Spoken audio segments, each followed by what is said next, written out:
책가세가 들려주는 이야기, 책들이.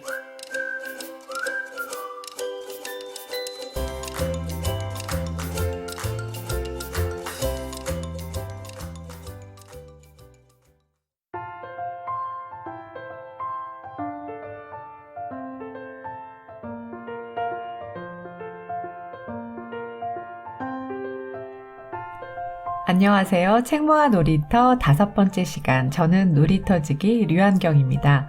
오늘의 놀이터는 일본 가마쿠라에 있는 츠바키 문구점인데요. 츠바키는 나무 이름 동백나무고요. 문구점 입구에 커다란 동백나무가 있어서 츠바키 문구점입니다. 오늘의 주인공은 할머니에게 물려받은 츠바키 문구점을 꾸려가면서 편지 대피를 하는 포포입니다.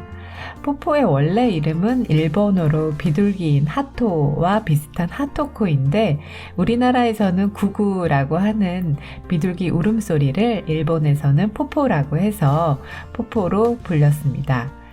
이 소설은 촉감으로 말하면 포근한 털실로 짠 옷처럼 느껴지는데요. 포포 주변의 이웃들 이야기 그리고 대필 편지를 부탁하러 온 사람들의 이야기가 털실로 짜여진 시실과 날실처럼 따뜻하게 펼쳐집니다.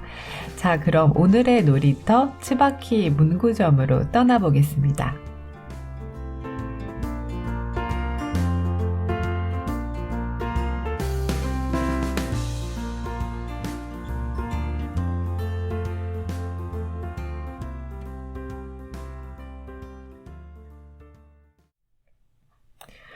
포포는 부모 없이 할머니 손에서 컸는데 포포네는 전통 있는 대필가 집안으로 대필가였던 할머니는 포포가 6살 때부터 매일 글씨 연습을 시켰습니다.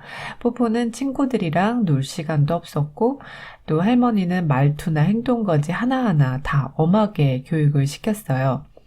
할머니가 하라는 대로 하면서 컸던 포포는 고등학교 때 쌓였던 게 폭발하면서 반항을 시작했죠.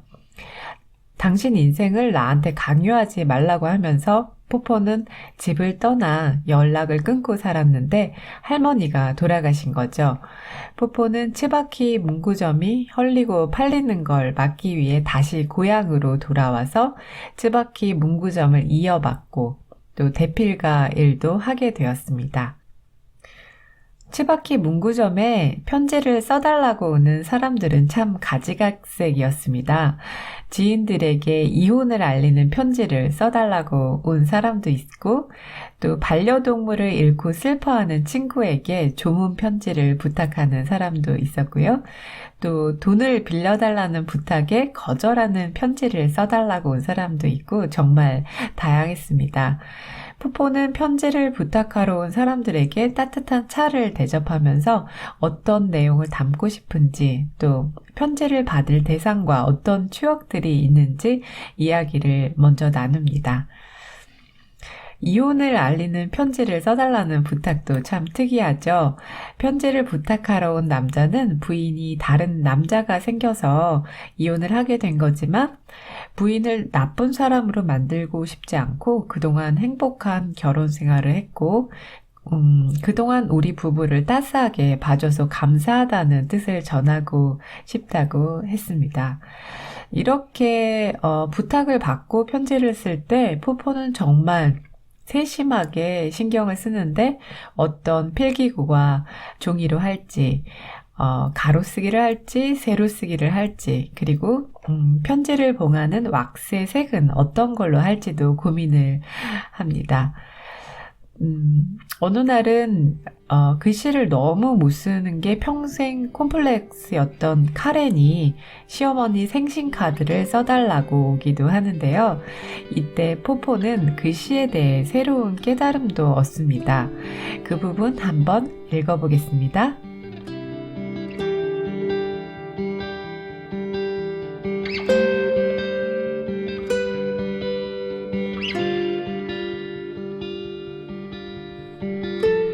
지금까지 글씨는 사람 그 자체라고 믿었다. 촌스러운 사람은 촌스러운 글씨로, 섬세한 사람은 섬세한 글씨로 쓴다. 얼핏 꼼꼼하게 보여도 대담한 글씨를 쓰는 사람은 성격에도 그것이 나타난다. 예쁘긴 하지만 어딘가 차가운 글씨도 있고 단정하지 않지만 모닥불에 손을 대고 있을 때처럼 따스한 온기가 느껴지는 글씨도 있다. 그런 식으로 글씨에는 그것을 쓰는 사람의 인품이 그대로 배어 나온다고 믿었다. 하지만 착각이었다. 카렌 씨처럼 아무리 해도 글씨가 잘 써지지 않는 사람도 존재한다. 글씨를 못 쓰는 것은 마음이 더러워서라고 생각하는 것은 너무 폭력적이다.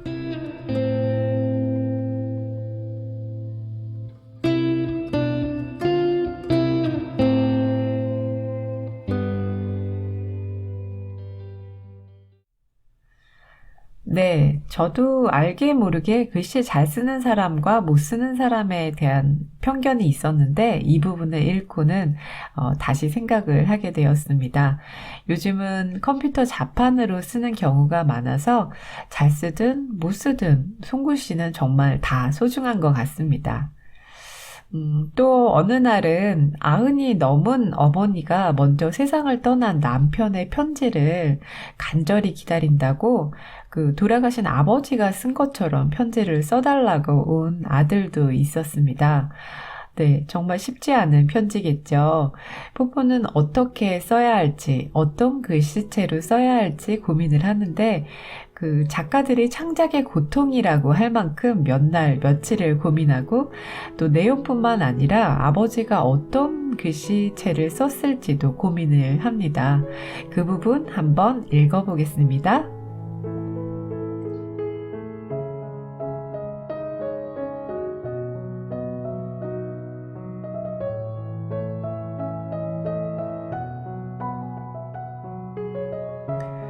글씨는 그 사람과 함께 나이를 먹으며 늙어간다. 같은 사람이 쓴 글씨여도 초등학교 때 쓴 글씨와 고등학교 때 쓴 글씨가 당연히 다르고 20대에 쓴 글씨와 40대에 쓴 글씨도 다르다. 70대, 80대가 되면 더욱 그렇다. 10대 때는 동그란 글씨만 썼던 소녀도 할머니가 되면 자연히 그런 글씨를 쓰지 않게 된다. 글씨도 나이와 함께 변화한다. 성형이 아닌 자연의 아름다움에는 늙어가는 아름다움도 역시 포함된다.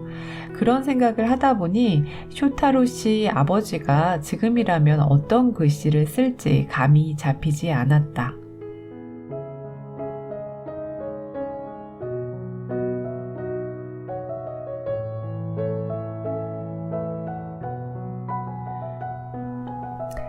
네, 맞습니다. 나이에 따라 글씨도 변하죠. 가끔 어릴 때부터 썼던 일기장을 펼쳐보는데 나이가 들면서 글씨가 바뀌더라고요. 글씨에서도 늙어가는 아름다움을 느낄 수 있으면 좋을 것 같습니다. 자, 오랜 고민 끝에 포포가 쓴 편지는 다음과 같습니다.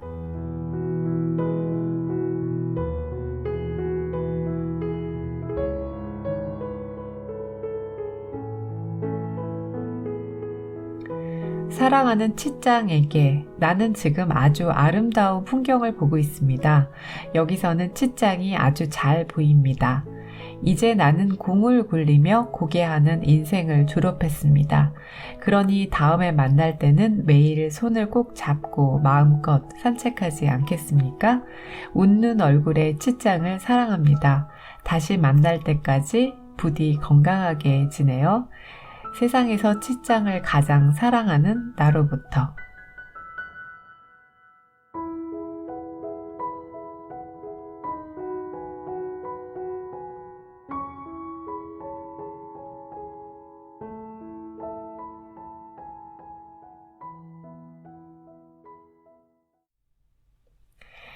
여기서 공굴리기 인생이란 그 아버지가 잘 사용했던 말이라고 하고요. 이 편지를 본 아들은 아버지의 글씨 같다고 감탄을 합니다.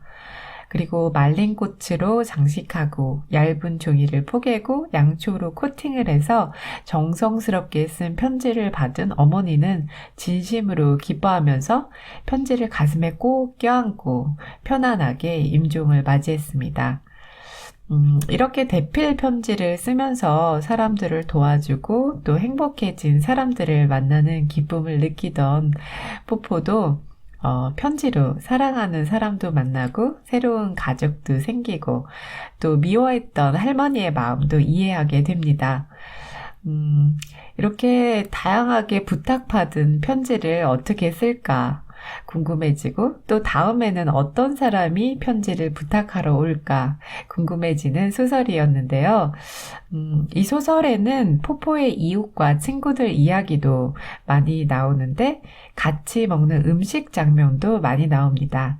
이 책을 지은 오가와 이토의 소설을 보면 음식 이야기가 꼭 빠지지 않는데 이 작가도 요리를 좋아해서 자신의 홈페이지에도 요리법을 많이 올려놓았다고 하고요. 소설 속에서 함께 음식을 먹는 장면들이 참 따뜻합니다. 그리고 이 책의 맨 뒤에는 이 소설에 나오는 직접 쓴 손글씨 편지가 실려 있는데 정말 실제로 있었던 것 같은 느낌을 줍니다. 그리고 독자들이 이 소설의 뒷이야기를 궁금해해서 써달라는 요청이 많았다고 해요. 그래서 나온 후속 작품이 반짝반짝 공화국입니다. 이 반짝반짝은 이 소설에서 포포랑 친한 옆집 이웃인 바바라 부인이 가르쳐준 행복해지는 주문인데요.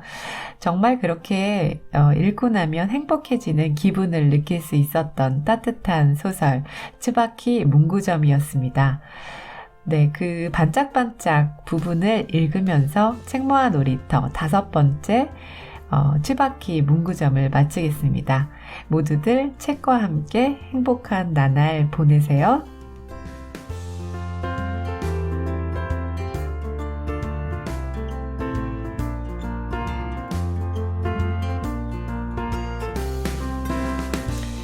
나뭇잎이 다 떨어진 나목 너머로 별이 반짝거렸다. 그러자 바바라 부인이 말했다. 내가 말이지 포포한테 한 가지 좋은 거 가르쳐 줄게. 뭐예요 좋은 게? 내가 줄곧 외워온 행복해지는 주문. 바바라 부인이 후후후 웃었다. 가르쳐 주세요. 마음속으로 반짝반짝이라고 하는 거야. 눈을 감고 반짝반짝 반짝반짝 그것만 하면 돼. 그러면 말이지 마음의 어둠 속에 점점 별이 늘어나서 예쁜 밤하늘이 펼쳐져. 반짝반짝이라고 하기만 하면 되는 거예요? 간단하지? 어디서나 할 수 있고 이걸 하면 괴로운 일도 슬픈 일도 전부 예쁜 별하늘로 사라져. 지금 바로 해봐. 반짝반짝 반짝반짝 반짝반짝 마음속으로 중얼거렸다. 그러자 정말로 아무것도 없었던 마음속 어둠에 별이 늘어나서 마지막에는 눈이 부실 정도였다. 와, 마법 같아요. 그렇지? 이 주문은 아주 효과가 좋으니까 써봐. 내가 주는 선물이야.